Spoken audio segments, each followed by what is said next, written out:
Broadcasting live from the Business Radio X studios in Phoenix, Arizona, it's time for Phoenix Business Radio, spotlighting the city's best businesses and the people who lead them.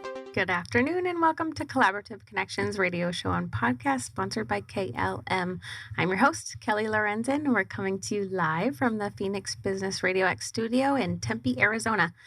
I am excited to bring three more amazing people into your world for all of you listeners. I am going to jump right in today. Mary Henry, welcome to the show. Thank you for being on with us. Thank you for having me. I would love to hear a little bit about you and your background for everybody in the room and for the listeners. And then I'll get to introduce the rest of the people in the studio. Thank you. I've worked in the people space, human resources for quite a few years.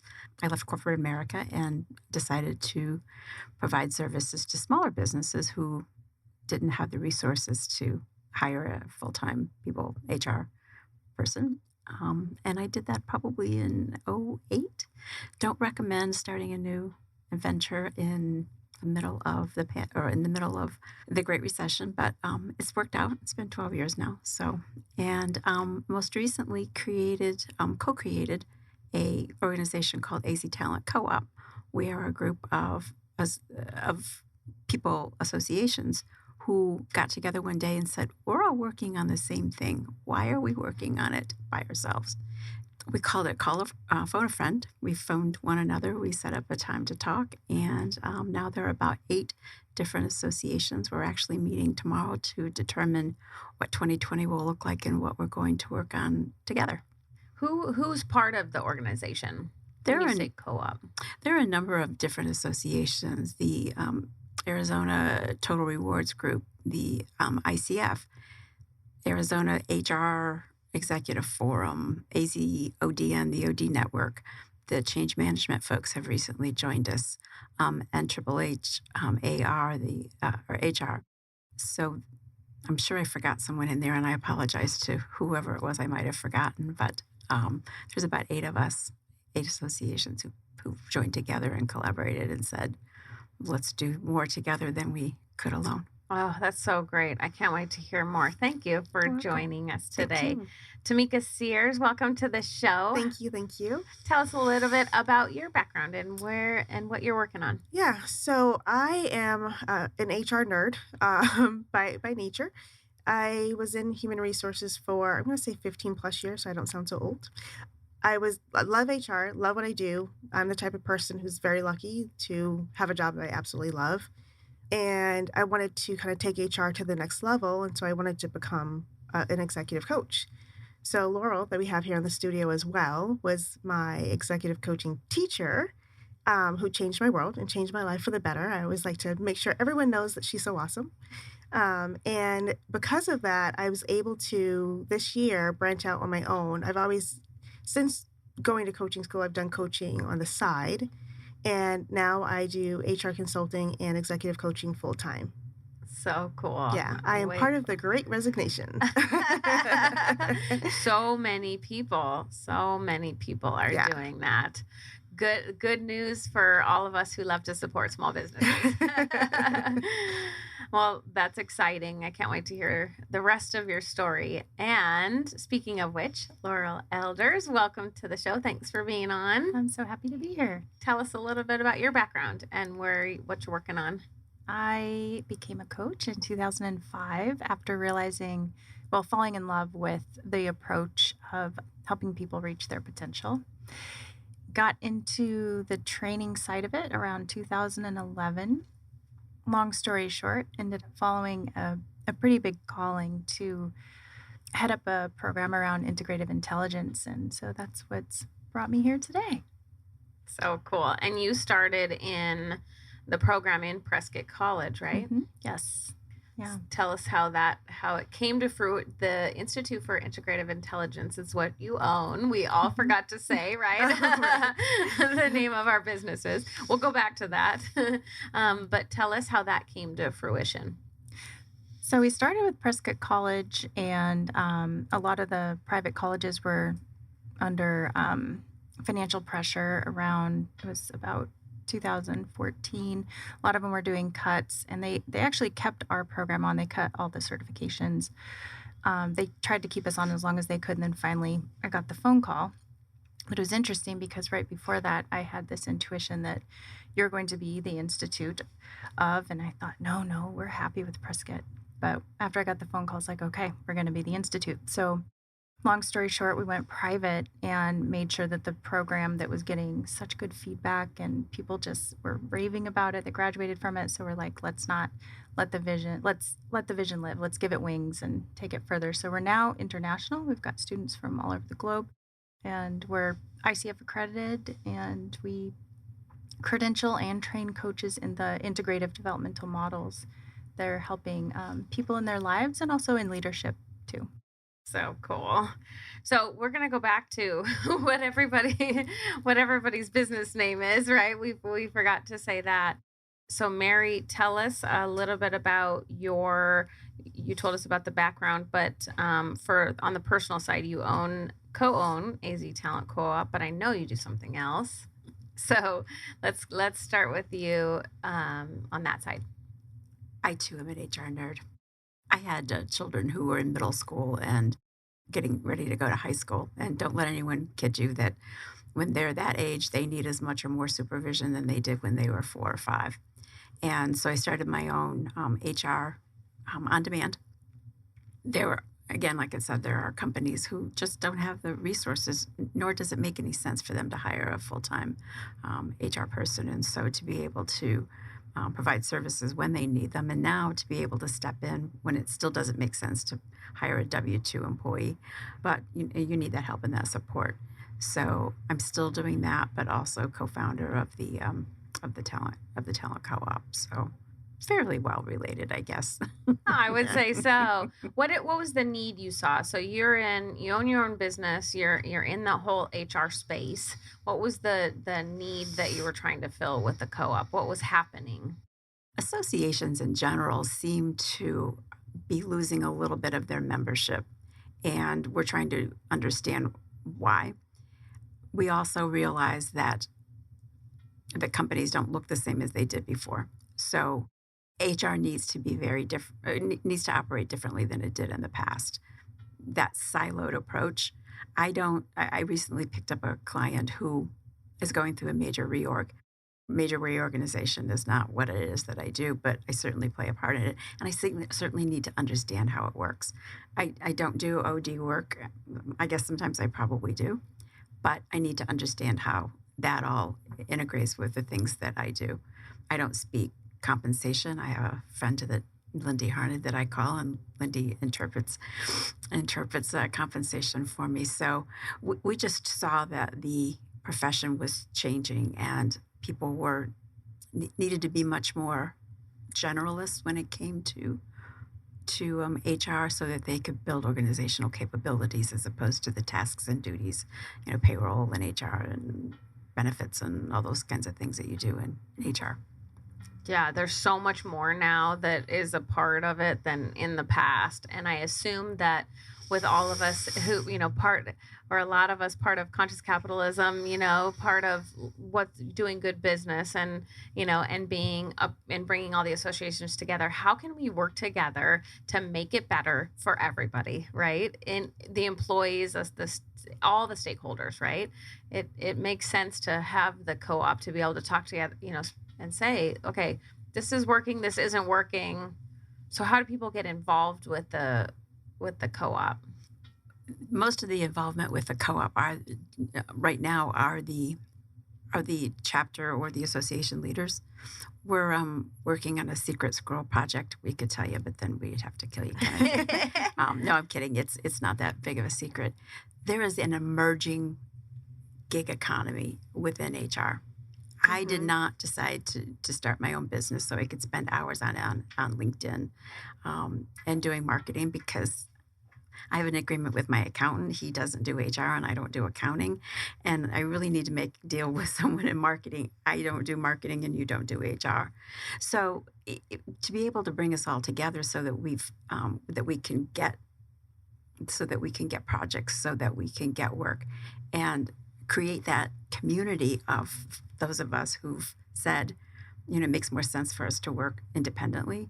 And so that's what we're working on on the back end. Nice. That's really, really good. And you say you're an HR nerd, Tamica. Yes. So what does that mean? And how do you pull that in your world? It means that I absolutely love HR, and I love talking about it, and I love helping people, and I love mentoring new HR people. I would love to pick your brain, Mary. Like, I love all things HR. And what was funny is I thought that because I love HR, I'm pretty darn good at it, that being a coach was going to be like second nature, easy, done. Such a huge difference between coaching and doing HR work. It's incredible. I was very humbled by the experience of learning that, because, when you're 30 something years old, you go back to school, you're like, oh, whatever. And poof, like mind blown. And so being able to kind of pair coaching with HR consulting has been phenomenal. And I feel like organizations get the bigger bang for their buck when they're able to get coaching and consulting. I see companies just come alive when they're able to get both. I really think that coaching is the future of organizations and for HR. Yes. If you don't have a coaching culture, then you're done. Yeah. You're done. Yeah. Yep. Oh man, I know. I know you guys are singing Laurel's song right there.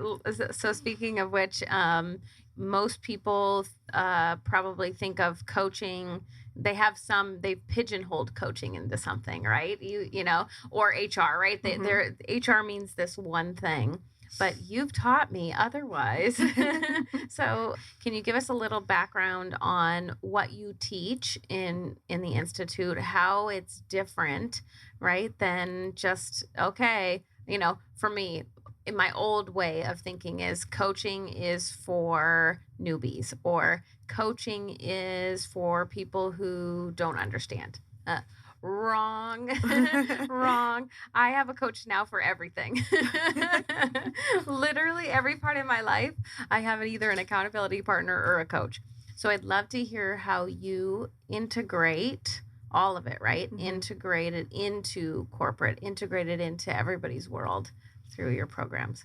So I would start off by just defining coaching, because there is a lot of confusion around it. True coaching is a Socratic method where the coach holds space for the client to self-discover their potentials, their blind spots, and create developmental milestones around that, and then helps the person expand in their capacity. So what we're seeing nowadays is we've got leaders that have climbed the corporate ladder, and they might be at a 10 on the corporate ladder, but on the level of development, they're at a 2, which creates some issues, high turnover, culture issues, right? So that's where coaching comes in, and it helps the leader that's at the wrong 2 to get up on the developmental part so that they can expand their capacity, and then everything starts flowing better. And how do you do that? So there's the coaching skills themselves, which are powerful in and of themselves. And then there's developmental frameworks that can step in. So our framework is integrative intelligence, where we look at each domain of human potential, and we help the leader self-assess where are they at in their capacity. Are there blind spots? And then develop themselves in all the areas, not just 1 or 2. So, that includes emotional intelligence. It also includes somatics, right? So if somebody's having an anger reaction, are they self-aware of what's going on physically so that they can calm, right?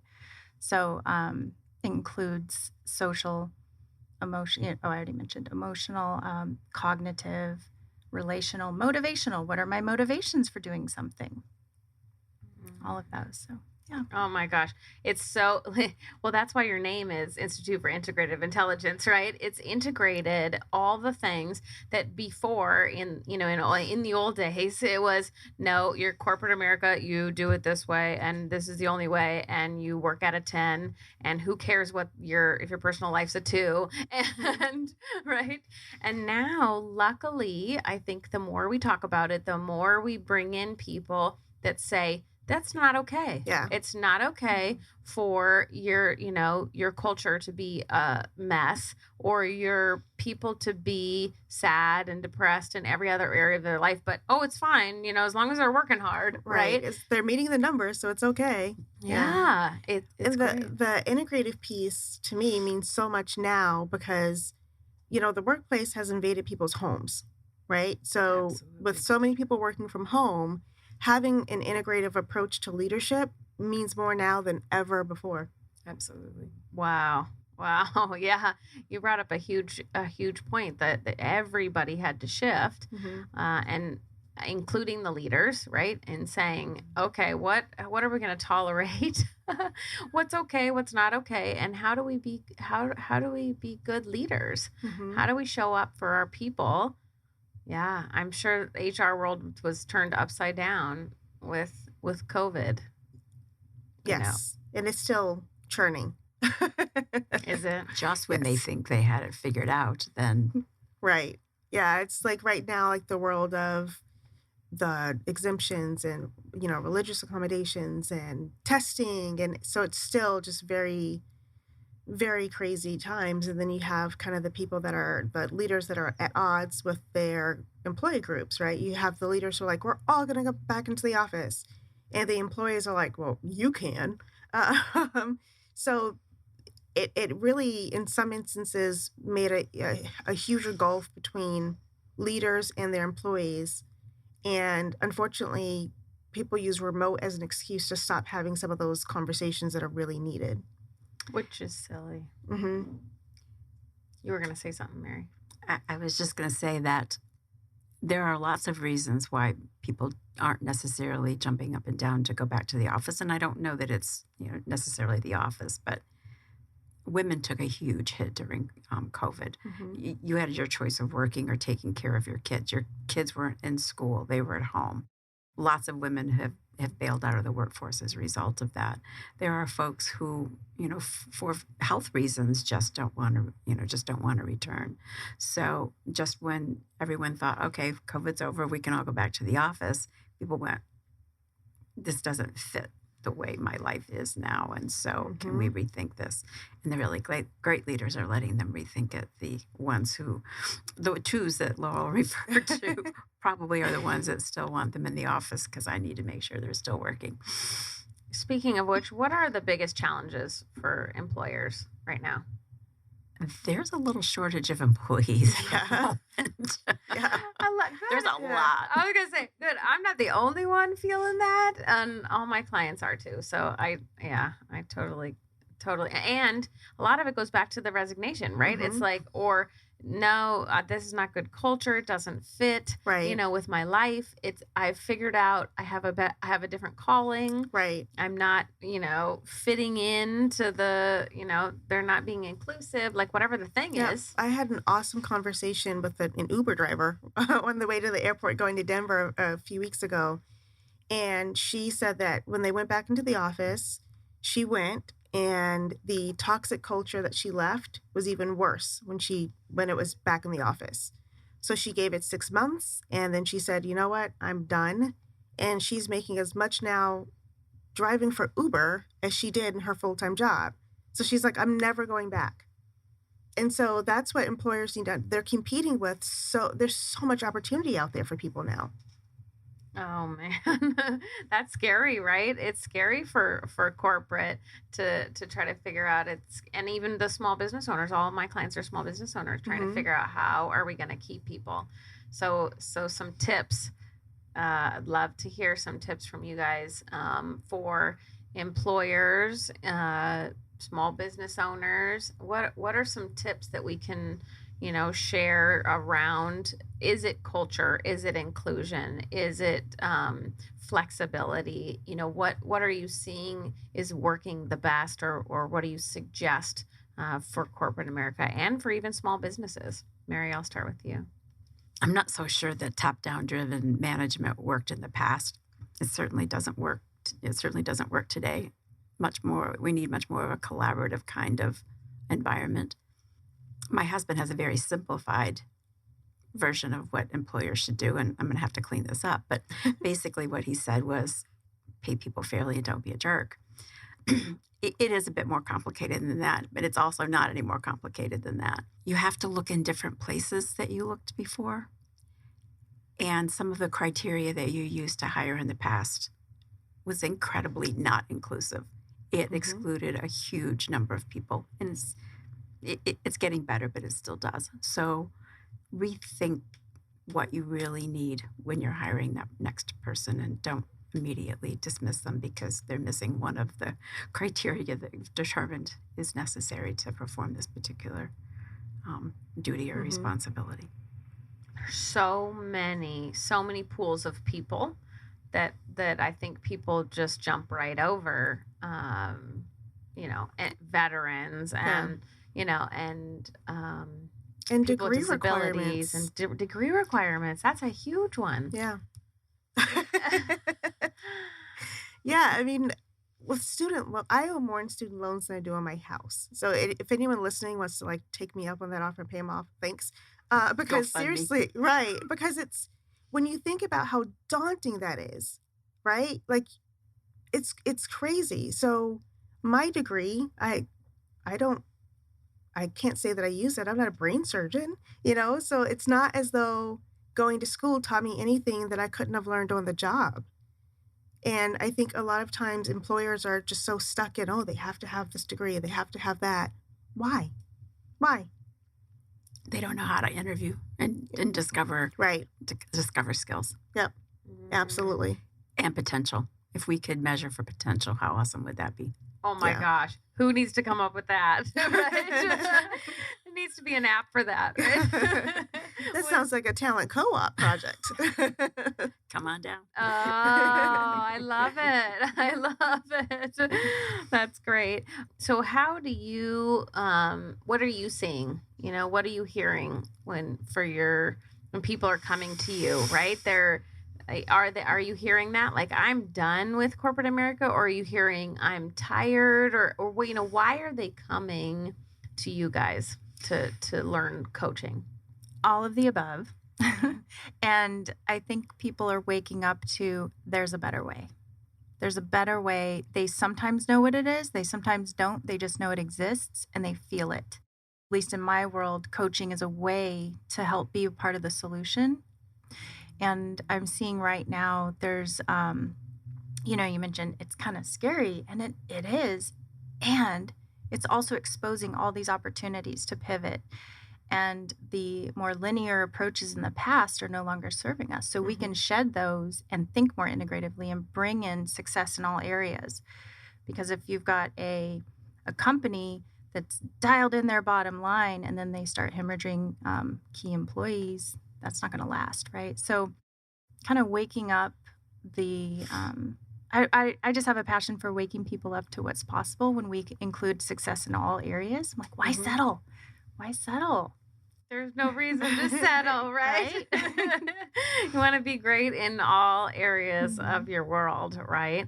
How when you coach these people, who comes to you? Is it people that are leaving, or you know, who comes to want to get coaching? So leaders that are feeling stuck in like the bureaucracy, leaders that just want to be a better version of themselves, like they sense their potential, but they're not sure why they feel stuck like in some area. So the coaching can help them identify that. Also, I think the trend I'm seeing, at least in my area, is leaders that want to lead more consciously.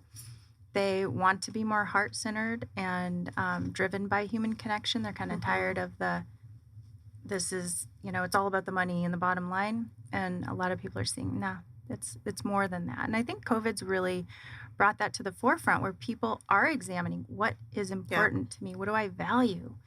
And why am I here?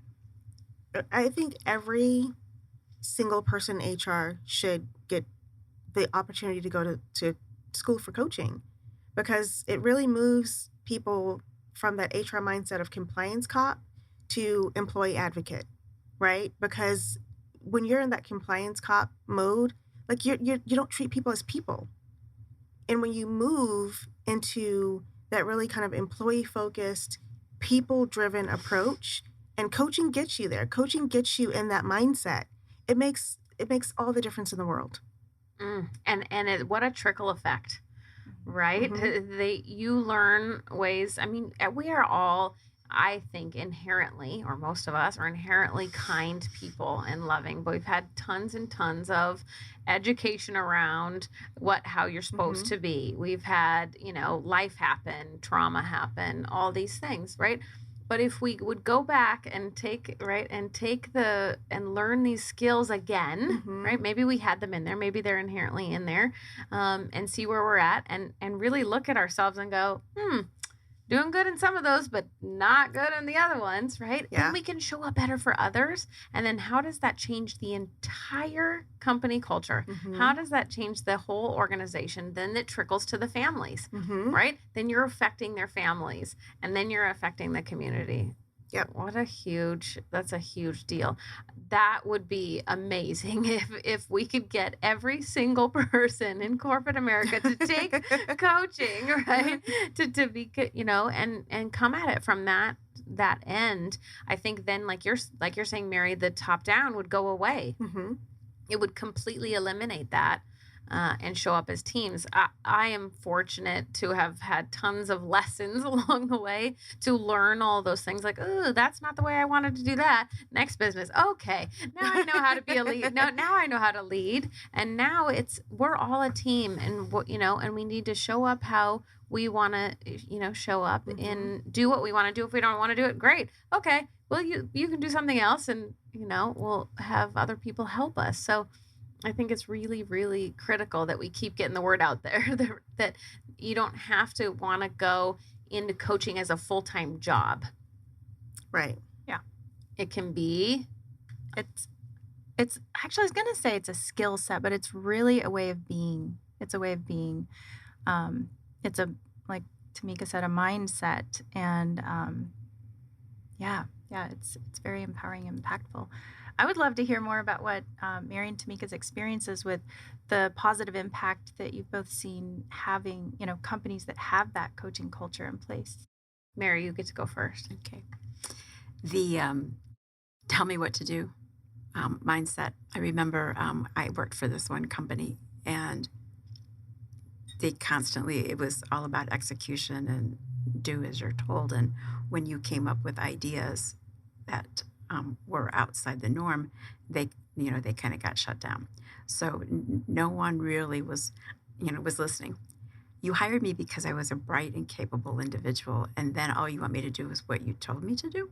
If people learn to coach and find out what it is that employees do, and they do really, really well, and what their passions are, it's made the biggest difference in innovation, because then people feel free to bring up new ideas. I remember this one gentleman, they ridiculed him during a meeting for an idea of putting gas pumps in front of drugstores. There's a gas pump in front of every grocery store now. He was just ahead of his time. That gentleman will never, in a public setting or forum ever again, come up with a new idea because someone didn't listen to him, someone didn't talk to him. And so those are examples of what doesn't work. But I've also seen companies where their revenue increased, their retention rates increased. And from an innovation standpoint, they're doing some new things that they've never done before because someone gave coaching to those who were ready for it. And I think there's still a little bit of hesitancy around coaching, because before you got coached if you were getting ready to get coached out. And that's not the case. You get coached in order to move ahead and move forward, not to find a way to exit you from the system. Yeah. I've seen very similar things. When you have a coaching culture, it allows for psychological safety, right? So people are willing to come up with ideas, share their ideas, even if it's something that they're like, okay, this might seem a little crazy, then you have innovation. And I always say, if people aren't allowed to make mistakes, I would have Post-its. So, I couldn't live my life without my Post-its. Oh, that's great. We need it. And coaching allows that to happen. It allows people to be themselves and bring their whole selves to work. Companies all the time, you heard that bring your whole self to work, bring your whole self to work. But when people did, they were ridiculed or they were even fired. And in a coaching culture, that doesn't happen. Well, and the irony is that our potential exists in our whole self. Right. So Right. So when you're not bringing your whole self to work and you're just, and I that's been me. I've lived that life where there's part of you that you don't bring to work and you're stifled. You're stifled as a human being. You're stifled in your talent. You're just stifled. Mm. And is this all in corporate? Are we talking all in corporate America? I've worked for some small businesses as well that it's been not super great. Yeah. Depends on who their mentor was and who they grew up with.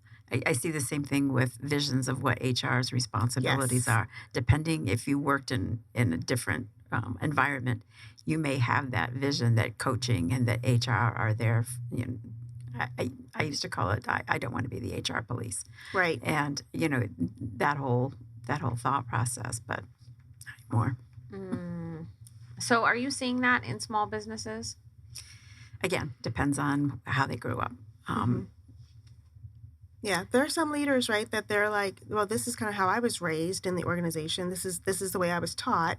So then that's the way that they teach. And it doesn't matter that as they were being treated that way, it was awful and they knew it was awful and they felt awful. It's kind of like, when you know better, you do better. How else do I do it? Right. Sometimes they just don't know. I don't know what I don't know, so coach me. Right. That is so great. I love that. And be willing to say, I don't know what I don't know. So help me figure that out. We should all have coaches and for everything, right? Right. We need to be specific on asking though. So if we weren't brought up to ask questions, you can do anything, then how do people even decide? Like, how would they know that coaching's an option? How would they, how did you ever decide? You're in corporate America, in HR. How the heck did you figure out that you wanted to go take coaching? It's actually a really, really odd story. So I have the benefit of having a coach at an organization, and I hated it. I hated every moment of my coaching sessions. I would walk away saying, does this woman ask me so many questions? I was frustrated. I was miserable. And I spent 3 years coaching sucks. I hate it. Meh. I was like the coaching Grinch. It was horrible. Coaching Grinch. I went to seasonal. Yes. I went to another organization that did coaching right. And I met a coach, Keith Emerson, and I saw the change that he was able to bring about in one of the leaders that was really struggling. And I was like, oh, wow, how did you do that? And so he then became my mentor, my coach. And that's what drove me to Laurel. And like I said, I walked in like big britches, oh, I know everything. And you don't. Coaching is so different. It's a different experience. And it's so deep. And it changes who you are fundamentally as a person if you don't already have that mindset of growth and openness and not being judgmental. It really changes who you are. At least 2 and maybe 3 of the original co-founders of the talent co-op are coaches. In HR, in the whole HR world. They all work for themselves. They've all gone out and created their own success. Right. I know. I think there needs to be a quick shift, or else everybody, I feel like, is just going to go work for themselves and there's going to be no corporate. I would argue that might not be obviously you need some employees who are there on a day-to-day basis, but think about how folks who work for themselves or who have created their own niche, it makes companies more nimble. I don't need, I need someone to help me with this now, the here and now, but might not need it 6 months from now. As quickly as business and the world and the environment is changing, you may need something very different 6 months from now. So I'm an advocate of this makes you incredibly nimble and agile to be able to outsource some of these things that you're doing. I'm not passionate about it, as you can tell. But it's really important to be able to get what you need when you need it. And being able to hire independent service providers is an awesome thing. And in the HR space, it is going from being an internal HR person to an external consultant, I've seen when you're an internal HR person, you can have these great ideas, you can know what you're talking about, but you're not always listened to, and you're beholden to the CEO or whoever's, your boss, and you can, there's a line you can't cross, right? Because you want to get your paycheck. You don't want to get fired. If the CEO sexually harasses someone, you can't fire that CEO. But on the consulting side, I'm like, you've already paid me. You're a horrible person and you should quit your job, Mr. CEO. So it makes it's incredibly freeing to be able to do the right thing all the time. When you're internal, you don't have that opportunity. Oh, you guys are speaking my language. I've been an entrepreneur 19 years. I have never and will never be in corporate America. I'll tell you that right now. But I keep hearing that. I keep hearing that over and over again. And it just, there is some need for major corporations like Intel, like Honeywell, like these things, right? I don't know internally because I've never been there. But we need some big manufacturers. We need, sometimes we need these people. So bringing in people, right, like you, Tamica, and you getting into the corporations, Laurel, and saying, okay, if you want all these people to stay, or if you want any of them to stay, this is what needs to happen.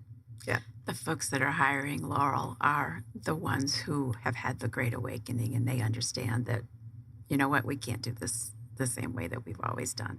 Is that what you see and what you hear? Yeah. Tell us more. Hey, she's holding back. I can see it. But it warms my heart when I see people wake up to there is a better way, and I want to be a part of the solution, and it does matter. And what has gotten us here won't get us there. So it's been really fun to be a part of those conversations, and it's something very dear to me because I grew up kind of depressed with what I know I've shared that with you, Kelly, like what I was seeing in the world. I was like, that's it. Humanity has reached its peak and now we're headed downhill. And then I had a big realization that no, that is not true. We have not yet reached our potential because we've only majority-wise been approaching things linearly. We have yet to see success in all areas. So let's keep going. There's more. There's a better way. And so let's go there. It's time. It's time for the push. It really is. And I'm seeing it in with everybody I talk to. Like, no, this needs to be different. We have to change the scene. Yeah. And corporate America doesn't have to suck. No. It truly doesn't. You can have a huge global organization and still have an awesome organization. It takes a lot of work, but it's worth it. People right now just aren't doing the work. And when you have psychological safety, those are the situations where you find that you find those kinds of things.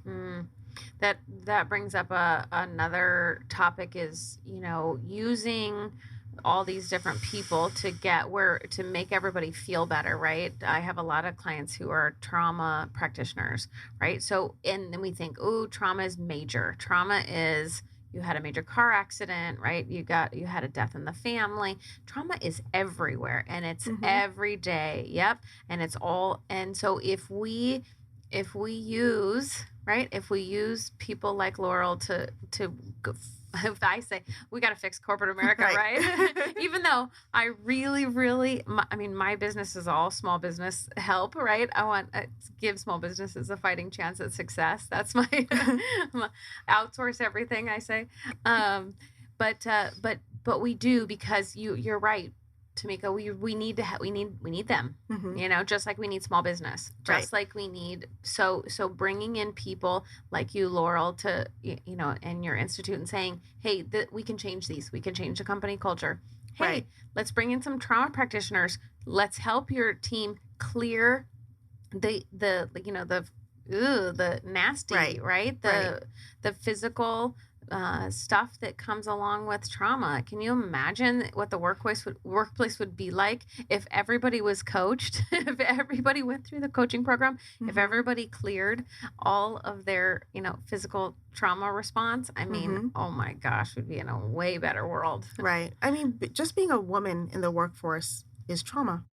Truly, I don't know one single woman that hasn't had being a woman in corporate America impact her negatively. Yeah, I got some stories. Can't share them, but I've got some stories. Yeah, I have some stories. I wrote a book about it. Did you really? I did.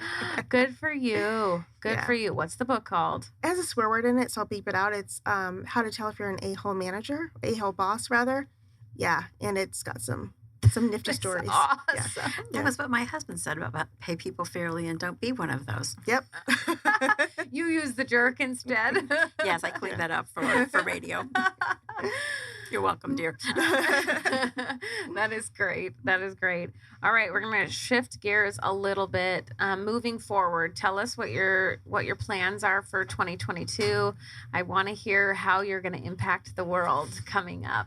Mary, I'll start with you. In 2021, the end of 2020 and the beginning of 2021, the co-op, we said one of our pillars is shared events, professional development, board development, and membership. And so we said, what are we going to do together? And unanimously, the one thing that crosses all of the disciplines is diversity, equity, and inclusion. We're not going to succeed until everyone works in an inclusive workplace. So we said if it takes, to quote Buzz Lightyear, infinity and beyond to get us to that point, we're going to continue to talk about it. So we do bi-monthly sessions on what that looks like in the workplace.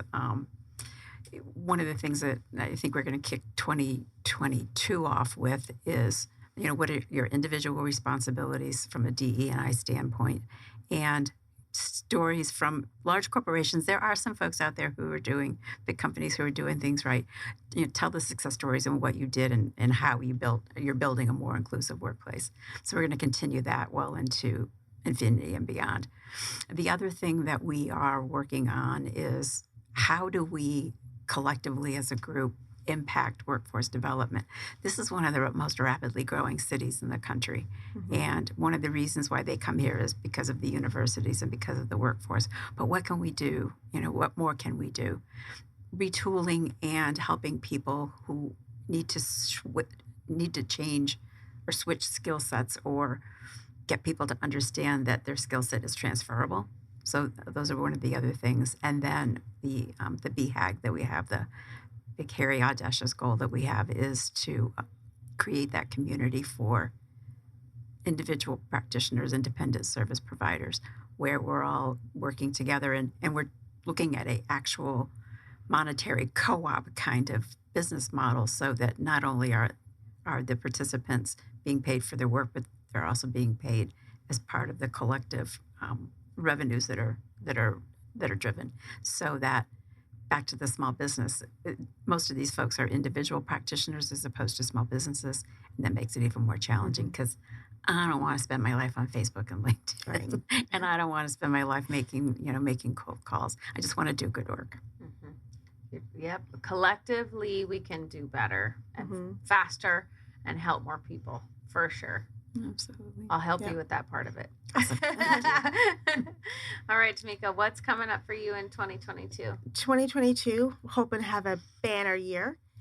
So I work by myself, but I also work a lot with another independent consultant and coach, Eric Franco.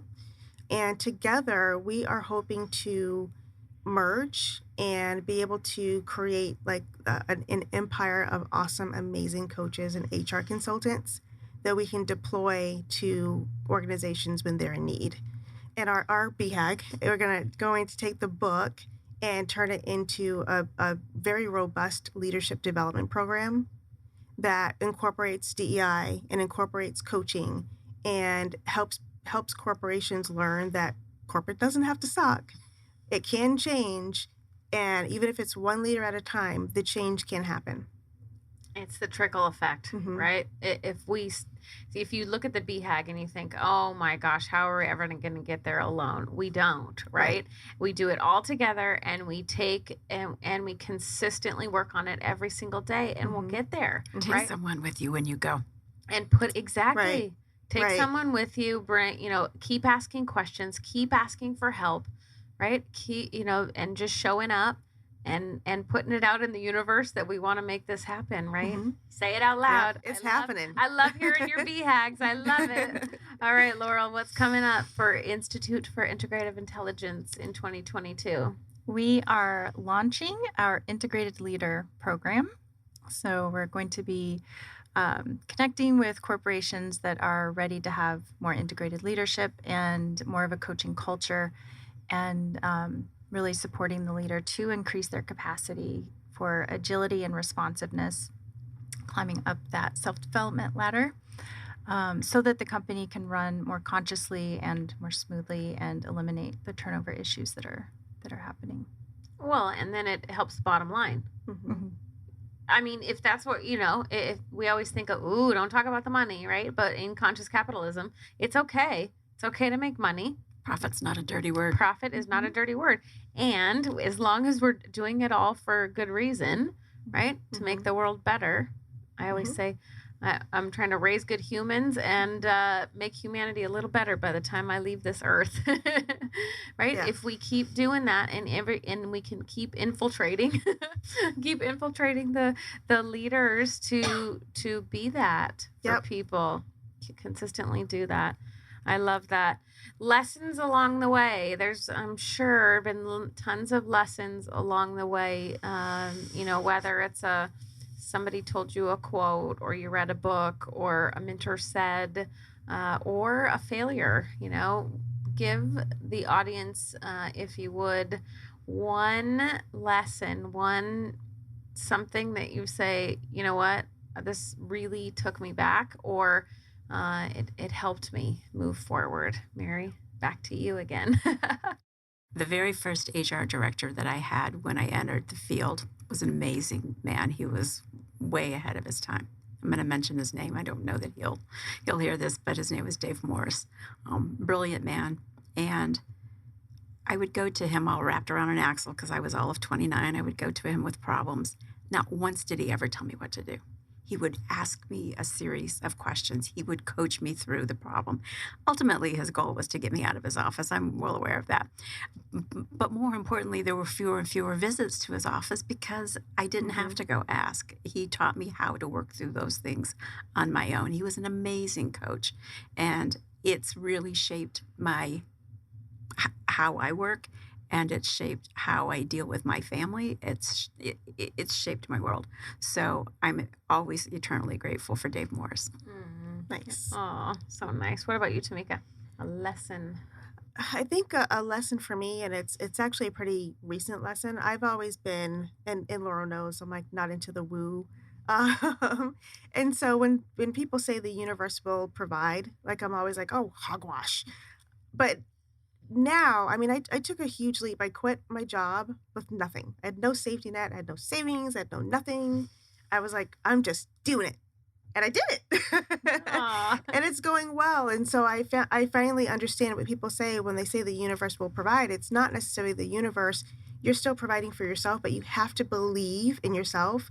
You have to believe that, that even if there is no safety net, there truly is, because you're not going to let yourself fail. Really cool. I love I'm getting more and more into the woo-woo. You call it, you tell me whatever you want to tell me. I love all of it. I just want to take it all in. I'll use the BHAGs and the universe and God and whoever you want to bring to me. I'll use all of them to make this world better. All right, Laurel, you're up. A lesson. So I had a mentor, Sandy Hogan. She passed in 2019. So she said, when you're calling calls, don't hang up. And I'm so glad I didn't, but I also I'm so honored to have witnessed people who have followed their calling. In my world, it's to become a coach and be of service in whatever area they take that coaching into, but it's not easy to do. And it's oftentimes a road riddled with doubt and uncertainty. But the people that follow the calling, it's amazing. It's almost as if they're answering a need that's connected to something bigger. Mm-hmm. It's really powerful. Mm-hmm. You want to say something, Mary? I can feel it. No. Oh my gosh, you gave me chills. I love all of that. Can you believe we've been talking for almost an hour? No. Isn't that crazy? All right, Mary, any last thoughts? HR on Demand, AZ Talent Co-op, anything you want to share before we resume? No. You asked me earlier how you can get involved, and I don't know that I did a great job of answering your question. We do a series of events throughout the year that are not just available to the folks who are members of the associations. They're open to everyone. We need everyone in this conversation around diversity, equity, and inclusion. So please feel free to attend our sessions. We're also looking at rebuilding our board next year based on the outcomes of the things that we decide to do tomorrow and the other things that we our BHAG. We're going to be redoing our board. Some folks are coming off as emeritus. Nothing wrong with that. They have other commitments that have taken their time, and I wish them well. So anyone who's interested in learning more about what we're doing, serving on our board, attending our events, getting involved as a volunteer, please, you can find us at aztalentcoopllc.com, and you can find me on LinkedIn at Mary Henry. There's a lot of Mary Henrys, and it may take you a minute to find the right Mary Henry, but you can always connect with me on LinkedIn as well. Thank you so much for being here today, being a part of the conversation, being open to connecting and making this world better. Thank you for the connection to the three amazing ladies that are also here too. Thank you. All right, Tamica, tell us anything. What did I not ask you? So I'll definitely be connecting with Mary about the talent co-op and DEI. I do a lot of DEI work. It's kind of incorporated into everything that we do. We try to make sure that HR knows that you don't need a different branch of HR to do diversity, equity, and inclusion. It should be kind of embedded in what you do every day. That's the only way that it's sustainable. So we're partnering with Athleta, that's a nonprofit, and they provide interns. They do a great job of helping their interns learn about leadership, and they provide them, and they're all student athletes. And it's been absolutely amazing working with them because student athletes are so unprepared for the working world. And to work with a company that's their focus, and they primarily focus on student athletes of color, and working with them is going to make my 22 amazing. Oh, so cool. Athletes, is there any specific sport or school or? Any sport, any school. They're working with 2 HBCUs right now to get all of their athletes, but anyone can get their help, and we're working on helping them get companies ready because, again, as a Black woman, I have definitely gone to organizations. I'm like, this is absolutely horrible. Get me out of here. And so we're working to get organizations ready so that doesn't happen. Because what I always tell people is don't work on diversity and equity until you've got the inclusion down. Seriously? Yeah. Oh, man, I love that. I love that. Oh, I can't wait to talk to you more about it after the show. I love it. Include all of us. Teaching these young children in my household to be good humans. Part of our normal conversation at the dinner table is always, how are we inclusive? What are we doing to be inclusive? I mean, since the time they were little. So, my daughter would come home on the playground and say something, and I said, "And you were inclusive, right?" And she said, "Yes." And then the boys were playing basketball in the living room, and she wanted to play, and she's like, "Mom, they won't let me play." And I'm like, "Oh, just give them a minute. Let the boys finish." And she's like, "I thought this family was inclusive." Like, I did it. Good job. Did it. You're getting it. Right? We have to teach student athletes. Is a great place to start. We have to start younger. We have to start with the little kids, teaching them, right, from at home to be inclusive. Absolutely. And diversity is amazing. Right. We're all different. you know? And it's all good. We could not make this world go round if we weren't all different. And diversity means so many different things. It's like, and you can have like the best team and no one's alike. And that's wonderful and awesome. It is. Oh my gosh, our family would not succeed if we were all the same. That's right. I love it. I love it. All right, Laurel, you're up. Tell us anything I forgot to mention, anything you want to say about Integrative Intelligence, your institute? Gosh, I'm just honored to be a part of this work in the world, and it lights up my heart every day. I couldn't do it any other way. It's definitely a different experience being a part of the solution than fighting against it.